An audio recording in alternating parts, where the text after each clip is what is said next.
and do things that a lot of people say that they would never do. Doctors have said that Terrell would never do anything. He would be like a vegetable.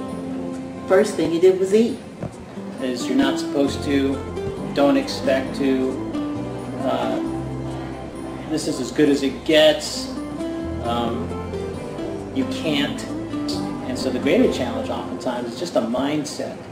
And so whenever you hear those kinds of things, it lends itself to the overall decline of someone's health. We call it declinism or a declinist mindset. He's talking, he's half dressing himself, he can brush his teeth. All these things that they said he couldn't do is all reachable, and he is doing it now. How amazing is that, you know? And now Terrell can speak sentences and hold conversations. But once again, our son could not talk from the date he got hurt until Jennifer came into his life. And it took 17 years for my son to start talking again, and for himself to hear his own voice once again. It was just so rewarding just to see his small accomplishments, his large accomplishments, to be a part of what I consider a miracle, for someone who hasn't spoken in 17 years and, someone who fought for his life after his injury, and the doctors told his parents he would never walk or talk again, and to be witness to him speaking his first words, and to see the look on his dad's face and watching the tears come out of his eyes as he's sitting there listening to his son speak his first words in 17 years. I mean, it was nothing short of a miracle, and to be a part of that, oh God, there's just no words to describe it. The main objective is to provide training and consulting to families, caregivers, and anyone else who may be involved in someone's care, to equip and give them capacity to change and to promote well-being for their loved ones.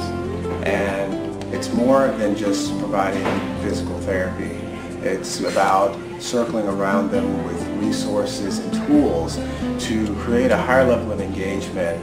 And so we just have to be able to think out the box and be a little more creative of how we want to deliver services, opportunities for direct support staff to develop their skills, to be able to be more, to participate more in the skills that we provide. One of the limitations that I deal with on a regular basis is funding restraints, the limitation in terms of resources.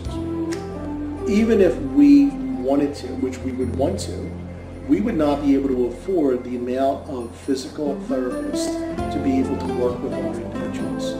The model works so incredibly well because what it has is a practitioner, a physical therapy practitioner, being the person who is driving the whole system, driving the intervention, the direct support professional, who really is very motivated to be able to follow through a prescriptive program to be able to have that individual really maximize their level of movement.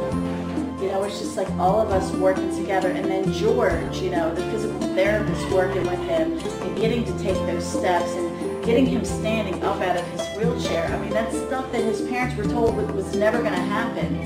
It's the parents, the care providers, the professionals, the therapists, the one-on-ones, the people in the community. We all play an intimate part of this.